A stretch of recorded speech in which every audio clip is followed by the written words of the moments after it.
Bien, queridos amigos, ya estamos de vuelta y ya se encuentra con nosotros nuestra invitada de hoy, Amelia Reyes Mora, presidenta de AF Comunicación Estratégica, entre otras muchísimas cosas que ella hace.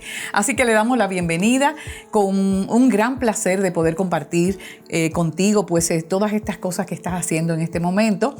Sé que son muy variadas las cosas que tú realmente haces, pero ya estuviste por aquí en un tiempo donde estuvimos hablando de turismo de salud y a mí me gustaría que enfrentáramos en este momento pues el tema que más realmente te envuelve a ti, te diríamos así, que son las relaciones públicas y todas estas cosas tan importantes para una empresa. Así que bien, qué bueno que estás por acá. Lo que no se comunica no existe. Así que estábamos hablando de un tema pues muy alineado precisamente con lo que haces, Maribel. Las empresas, las personas, todos necesitamos comunicar. Hay que comunicar lo que hacemos, sobre todo aquello que hacemos bien, cuando hablamos de lo que es la comunicación corporativa estratégica. Comunicar viene de comunicare, que significa compartir, poner en común. Corporativo viene de cuerpo, y estratégico, bueno, de realizar un plan con un enfoque específico para lograr objetivos. La idea es que todos los mensajes de una organización se planifiquen de modo de que se compartan tanto con públicos externos, pero sobre todo con públicos internos. Exacto. Pues a mí me encanta. Yo estuve mucho tiempo trabajando en esa misma línea, cuando estaba en el Hotel Embajador. Pero realmente todavía es demasiado importante, sobre todo en este momento donde todo hay cantidad de comunicaciones que no son ciertas, que realmente pueden desbloquear todo lo que está haciendo quizás una empresa. Y en ese sentido, a mí me gustaría que habláramos de la comunicación de crisis en las relaciones públicas. Todo va bien, tú estás manejando todo bien, pero de repente viene algo que no sabes ni de dónde viene, o sí sabemos de dónde viene, ¿cómo tú lo manejas? Bien, pues precisamente, ¿qué es crisis? Vamos a partir de ahí. Bueno, es un suceso imprevisto. Es una visibilidad no planificada. Pero casi siempre negativa. Bueno, para que sea crisis en ese sentido, tiene que ser negativa. Tiene que tener un impacto que puede afectar las operaciones, las finanzas, la estabilidad de la empresa, la vida de las personas, la sostenibilidad del negocio, que es fundamental, y la reputación. Que sabemos que la reputación hoy día, sobre todo con las nuevas generaciones, tiene un impacto muy importante, ya este es otro tema, en incluso las decisiones de compra. Entonces, esa visibilidad no planificada, ese suceso imprevisto, creemos que sucede de una forma completamente inesperada y realmente no es así, porque se ha comprobado que el 95% de las empresas en un momento de su vida van a tener una crisis. Es decir, la pregunta no es si vamos o no a tener una crisis, la pregunta es ¿cuándo? Entonces, si ya partimos de ahí, tenemos que estar muy atentos a lo que son esos incidentes que en realidad son señales de alerta. Entonces ya tenemos que tenerlo, vamos a contarlo de esta manera, bien mapeado, dependiendo de la naturaleza del negocio, de la industria, porque hay riesgos, no es lo mismo el riesgo de una institución financiera que, por ejemplo, el riesgo que pueda tener una fábrica de alimentos. Exacto. Entonces tenemos que tener claro cuál es ese mapa de riesgo, definir esos objetivos que nosotros necesitamos cumplir, esos mensajes que vamos a tener en caso de una eventual crisis. Tenemos que tener, por supuesto, este manual de crisis que recuerdo en una época en la que estaba impartiendo docencia en una maestría acá, que le preguntaba siempre a los alumnos quiénes en sus empresas tenían manual de crisis, y la realidad es que muy poco. Eso te quería preguntar, sí. Realmente todavía, sabiendo y teniendo la certeza de que la pregunta no es si la vamos a tener o no la crisis, sino cuándo, a pesar de eso, todavía hay muchas empresas en nuestro país que carecen de esa carta de ruta que se necesita, porque las crisis no son iguales. No, eso usted iba a decir. O sea, hay variadas cosas. Incluso hay mentiras. Bueno, los rumores, por ejemplo. Exactamente.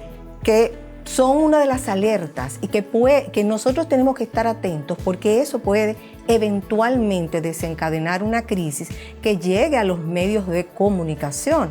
Entonces ahí se complica la cosa. Exactamente. Entonces nosotros tenemos que tener ese manual claramente establecido, tenemos que tener quiénes son los contactos a los que nosotros vamos a llamar en función de la naturaleza de la empresa. Tenemos que tener, como decía, esos mensajes predeterminados para poder responder con rapidez.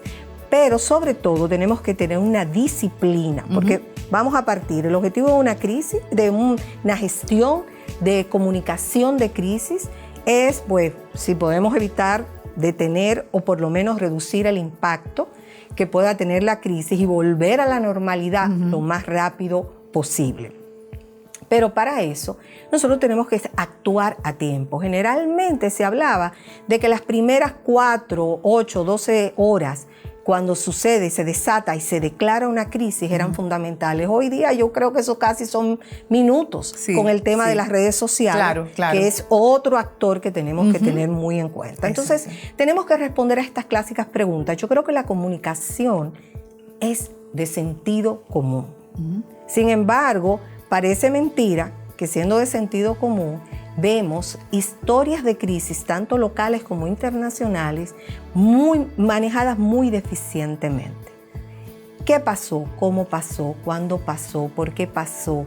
¿Hubo muertos? ¿No hubo muertos? ¿Cómo lo maneja? Tenemos que estar rápidamente informados y comunicar a tiempo. ¿Qué pasa? A veces queremos utilizar pues la estrategia del avestruz y esconder la cabeza, esto no va a pasar de aquí, nadie se va a enterar, mejor no digas nada, hazte el muerto, no te muevas, no digas nada. Pero ¿qué sucede? Que el perfil de una empresa no lo determina la empresa, lo determinan los públicos. Exactamente. Entonces, cuando ya tenemos un protocolo de crisis, no una guía sacada de un escritorio, de un libro cualquiera, pese a que sí son muy útiles, cada crisis es diferente y depende de la naturaleza y de la cultura de la empresa. Exacto. Cuando ya tenemos esa guía de actuación, no solamente escrita, sino también con simulaciones, con, sobre todo, involucrar a todo el personal, porque puede suceder una crisis en la madrugada y si los empleados no saben que en esas empresas que trabajan a 24 horas o en esas empresas que, bueno, puede suceder cualquier evento en fin de semana, los empleados no saben qué hacer. Exacto. Incluso va a la prensa para que vean la importancia de entrenar a los voceros, que es otro de los temas que se contiene dentro de lo que es la gestión de crisis. Cuando van a una empresa, de repente se encuentran con el guardián. Entonces, los medios pueden citar un empleado, un funcionario, una persona relacionada con la empresa, pues dio estas declaraciones. Entonces, si no hay una sensibilización, que así lo denominamos, y eso se debe de aplicar a todo el personal, una vez ya tenemos nuestro manual de crisis, nos perdemos importante de lo que es una gestión efectiva para contener el daño, porque necesitamos contenerlo lo más rápido posible y volver a la normalidad. Pero en este caso, las empresas tienen esto, pero o tienen que buscar a personas de fuera. En el caso tuyo, por ejemplo, que eres consultora de comunicación y relaciones públicas, ¿lo tienen en su empresa o lo tienen de fuera? Hay organizaciones muy grandes que tienen una infraestructura de comunicación muy robusta, con personas de mucha experiencia que podrían desarrollar sus propios manuales de crisis dentro de la empresa. Hay otro tipo de empresas, aún sean empresas grandes, que por algún tipo de su pensamiento, su cultura, cómo manejan la comunicación, cómo es la estructura de la organización como tal, pues no cuentan con esas competencias internas. En esos casos, pues empresas como AF Comunicación Estratégica, pues se pone a la disposición para contribuir, para desarrollar de forma conjunta, porque no es algo que llamas por teléfono. No, claro, tú tienes que involucrarte de todo lo que está sucediendo. Porque hay que hacer un mapeo de todos los riesgos que tenga esa organización. Estos temas se manejan, por supuesto, de manera confidencial porque son muy delicados y de esa manera pues uno entra no solamente para elaborar el manual, sino para realizar las sesiones de sensibilización al personal, para entrenar a los voceros, porque ese es otro tema. Ajá. El tema de la vocería. Exacto. ¿Quién habla? ¿Cómo habla? ¿Qué debe hablar? ¿Qué debe de hablar? ¿Cuáles son los mensajes aprobados? No todo el mundo puede hablar de lo mismo. Claro. Tiene que haber un solo mensaje, quizás con más o menos detalles, dependiendo del público al que vaya dirigido, pero tiene que haber una coherencia en la comunicación. Por ejemplo, en un caso de crisis bastante difícil, por así decirlo, ¿es correcto no minimizarlo? Definitivamente un gran error es hacer minimizarlo. Eso. De hecho, o taparlo. Bueno, tratar de taparlo. Es un poco más difícil. ¿Cómo lo vamos a tapar? Y a veces la gente piensa, eso no pasó nada, ya la gente se olvidó. Pero la reputación también es como una cuenta. Tú sencillamente vas debitando. Claro. Y llega un punto que cuando sucede algo mayor, sencillamente se rompe. Y recuperar esa reputación toma tiempo, cuesta mucho esfuerzo, mucho dinero. Entonces, sencillamente, y funciona. Hay algo que funciona muy sencillamente, la verdad. Parece que la verdad a veces está pasada de moda y yo creo en la transparencia y en la honestidad. Y ha probado que es mejor reconocerlo, aceptarlo, pero sobre todo en una crisis hay que tener en cuenta que hay que decir lo que pasó. Eso es importante. ¿Y por qué pasó? ¿Por qué pasó? Pero ¿qué estamos haciendo para solucionarlo? Exacto. ¿Y qué estamos haciendo para evitar que vuelva a suceder? Exactamente. Entonces ahí entra la comunicación interna, porque también tenemos que involucrar a los principales voceros de una organización. Claro. Que son los más autorizados, porque la gente le cree. Claro. Si usted tiene 300 empleados, usted tiene 300 voceros multiplicados por todos los familiares, allegados y amigos que le van a preguntar a ese empleado, ¿y qué fue lo que pasó en tu empresa? Pero cuéntame, no, porque yo escuché, si estos empleados están alineados, creen en su empresa, porque la empresa ha demostrado que vive valores de honestidad, de transparencia, de preocupación por el cliente, por el medio ambiente, por el empleado. Entonces, esos empleados van a hablar con autoridad y van a generar credibilidad y confianza, que al final es lo que estamos buscando. Claro. Recuperarnos de la crisis, fortalecer nuestra reputación a través de la credibilidad y confianza que logramos de una gestión de crisis bien manejada. Perfecto. Entonces, me gustaría saber cuál es la diferencia entre comunicación de crisis y gestión de crisis. Bien, ya lo que es la gestión es todo el proceso de administración. Que tú estás haciendo ya después que aparece. Todo el proceso. Ya la comunicación son todo el cúmulo de mensajes, de estrategias específicas que vamos a realizar para una crisis en particular que podamos enfrentar.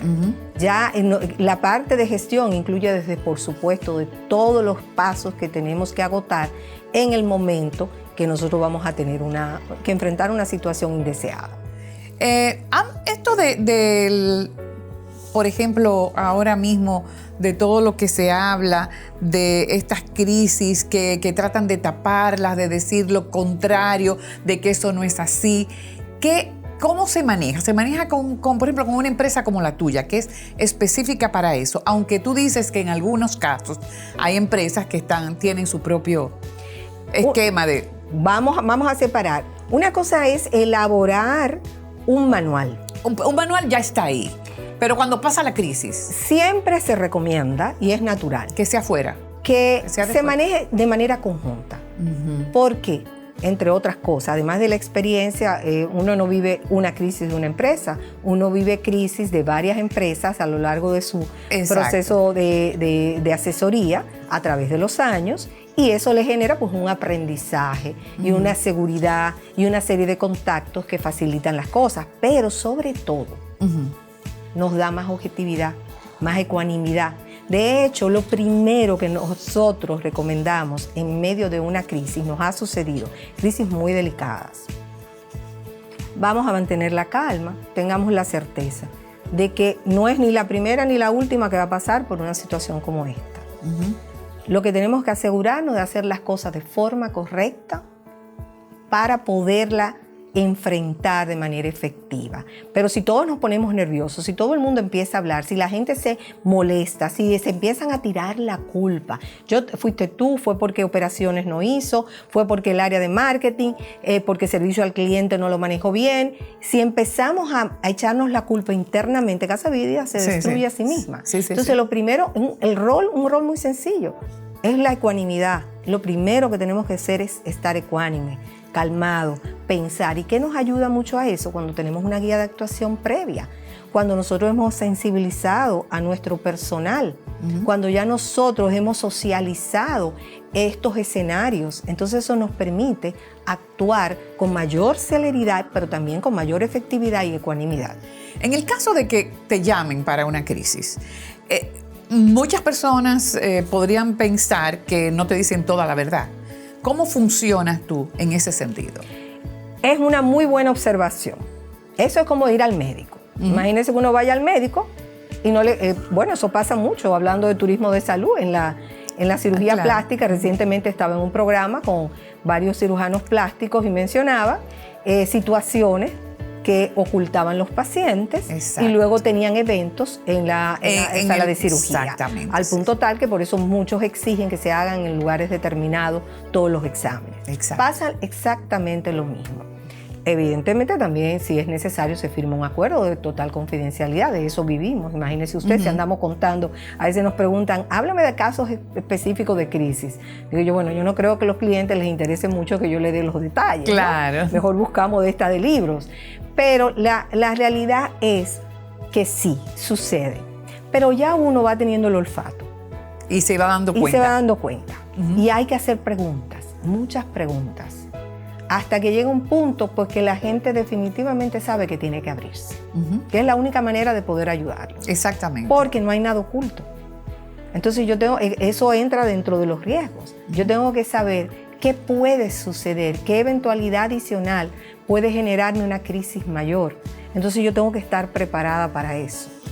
En lo que no se refiere a crisis graves, pero sí este tipo de cosas que hablan mal de una empresa o le dicen que está haciendo algo mal hecho y no es verdad, ¿eso también es parte de lo que tú haces?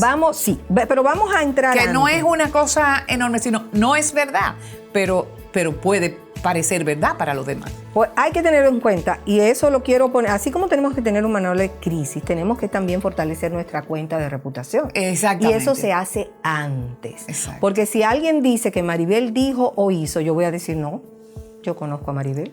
Ella es una profesional de muchos años, muy reconocida y respetada en la República Dominicana, que ha demostrado que tiene las competencias como una comunicadora de gran prestigio. Yo estoy segura de que eso no es así. Y eso pasa con una empresa. Eso pasa con una empresa. Si ya tenemos una reputación bien fortalecida, en primer lugar, minimizamos la posibilidad de que sea devastadora la situación que se presente. Pero si ya la tenemos, reitero, la verdad funciona. Pero hay que demostrarla con hechos, con datos, reconocer. Por ejemplo, yo recuerdo el famoso caso de la plataforma petrolera que sucedió hace como creo que en el 2010, 2013, ahora no recuerdo bien, pero recuerdo que lo manejé en una de las clases, que el presidente, que perdió por supuesto el puesto de la empresa, pues lo manejó terriblemente mal y sencillamente minimizó todo lo que había sucedido, y eso generó una percepción muy negativa para la organización. Claro. La gente se entera. Hoy día tenemos las redes sociales. Que sacan ahí todo el tiempo. Pero no todo se responde tampoco. No. Entonces, ni se cree tampoco. Y la empresa no puede tampoco responder todo. Tiene que valorar bien. Lo primero que nosotros hacemos en una crisis, luego que sabemos, antes de averiguar qué pasó, cómo pasó, quién pasó, qué estuvo implicado, es levantar el monitoreo. Hacer monitoreo continuo, que para nosotros saber qué se está oyendo, qué se está hablando. Claro. Eso es lo primero. El que tiene una crisis y no hace eso, está perdido, sí, claro. Bueno, voy a poner un ejemplo. Me llamó un cliente porque salió algo en un medio de comunicación. Yo le dije, mira, ella me dijo, Amelia, mándame una propuesta. Digo, espérate, dime qué fue lo que salió. Le hice las preguntas. Yo, como era un cliente, no iba a inmediatamente enviarle una propuesta. Le dije, no, mira, déjame chequear un monitoreo, déjame ver cómo está. Déjame ver cuáles réplicas hay, qué medios son. Hicimos un pequeño análisis. Le pregunté cuál era la situación, me la explicó y con 2 llamadas telefónicas se aclaró el tema y quedó ahí. Entonces el monitoreo es fundamental en momentos de crisis. Claro. Pero insisto, y si hay un mensaje que me gustaría de verdad que quedara es preparémonos antes de la crisis. Esa es la mejor crisis manejada. Claro. Si estamos listos para manejarla, si tenemos una reputación sólida, creíble ante los diferentes grupos de interés. Y uno de esos grupos por los cuales yo siento una gran pasión, porque tuve 20 años en el área de recursos humanos, son los empleados, que a veces no lo tenemos en cuenta y sin embargo pueden ser nuestros mejores embajadores, más autorizados en momentos de una situación difícil dentro de la organización. Perfecto. Mira, ya se nos ha ido el tiempo, ya me están haciendo señas hace rato. Esto es simplemente como comenzar a hablar de todo lo que esta gestión de crisis, pero que es necesaria para todas las empresas. Y qué bueno que tú puedas pues aportar esto tan importante que definitivamente necesitan las empresas, aunque tengan a sus personas, tienen que ser algo visto desde fuera, que es quizás más real. Me gustaría que dijeras algo al final de toda la importancia que realmente tiene las relaciones públicas y esta comunicación de crisis que puedan aparecer en cualquier tipo de empresa, de la importancia que tiene conocer a un equipo que se puede realmente solucionar cualquier cosa. Bueno, la comunicación es algo tan amplio y tan apasionante y que tiene tanto impacto en las vidas de las personas y de las organizaciones que necesitaríamos horas. Pero tenemos que recordar que las relaciones públicas buscan crear y estrechar relaciones de credibilidad y confianza, esas relaciones de mutuo beneficio entre las empresas y sus públicos. Pero que tenemos para ello que... Pero antes de crisis, quiero que yo te Antes de crisis. Exactamente. Que tenemos que construir una reputación. Eso, pero perdóname, y eso tú lo dices también. Tú a las empresas que tú, no sé, que quizás trabajas para ellas, ¿también le dices que tienen que hacer todo eso? Se lo decimos y trabajamos continuamente en eso, pero eso siempre depende de qué tan preparada está la organización. Ya. La gente siempre, cuando está en medio de una crisis, hace todo lo que digas. Cuando estás en tiempo de paz, a veces tienes otras prioridades y no se prepara uno suficiente. Correcto. Pero esa identificación de stakeholders hay que tenerla muy clara. Yeah. Esa relación con cada uno de esos grupos de interés. Asegurar que lo estamos cultivando, que estrechamos, que los conocemos, que nos acercamos a ellos, nos va a poder apoyar en los momentos difíciles. Entonces eso se hace antes. Y la parte que no me gusta nunca dejar, porque como decía al inicio, lo que no se comunica no existe, pero al mismo tiempo todo comunica. Entonces, los primeros que ven lo que nosotros hacemos son nuestros vecinos más cercanos, nuestros empleados, la comunidad. Y ahí viene la otra parte que también las empresas, y sobre todo con las nuevas generaciones, que son altamente sensibles, la responsabilidad social. Ya está estudiado que las empresas que tienen una reputación sólida, basada en valores y con una gestión de responsabilidad social relevante, los consumidores están dispuestos a pagar esa diferencia. Entonces, hoy día, con tanta exposición, con tantos medios de comunicación que proyectan con tanta rapidez los mensajes de una empresa, sean mensajes positivos o negativos, cualquier tipo de mensaje, tenemos que fortalecernos más con muy buenos programas que reconozcan que la empresa se responsabiliza por todo aquello que impacta en su entorno. Bueno, de verdad, yo creo que ha sido una buena clase, ¿no? Para muchas personas que desconocían la importancia de todo esto, ¿no? Y me da mucha pena de que tenemos tan poco tiempo, porque contigo hay que hablar de muchísimas cosas. Porque esta señora es presidenta de Comunicación Estratégica, es vicepresidenta de la Asociación Dominicana de Turismo de Salud, presidenta del Consejo de Directores de la Fundación Dominicana de Desarrollo. O sea que son varios temas que me encantaría que pudiéramos ir tomando poco a poco. De la Asociación Dominicana de Turismo de Salud, me encantó la vez que vinieron acá, pero yo sé que después de eso han pasado muchas buenas cosas, que sería muy bueno que tuvieras por aquí de nuevo para hablar de todo esto. Así es que esto es un espacio que de verdad, con muchísimo gusto, estará dispuesto para que tú puedas dar a conocer todas las cosas que estás haciendo positivas. Así es que te agradezco muchísimo. Pues gracias, y pronto vendremos entonces a hablar del 7º Congreso Internacional de Turismo de Salud y Bienestar. ¿Qué va a ser aquí? Que va a ser aquí en octubre. Ah, perfecto. Va a ser un evento, bueno, ya es la 7ª ocasión, cada vez más maduro, cada vez de mayor impacto. Qué bueno. Y hablamos de todos los beneficios que trae el turismo de salud para la República Dominicana. Genial, genial, muy bien. Pues te agradezco muchísimo. Nosotros ahora nos vamos a nuestra segunda pausa comercial y a nuestro regreso estaremos dándoles algunos consejos finales.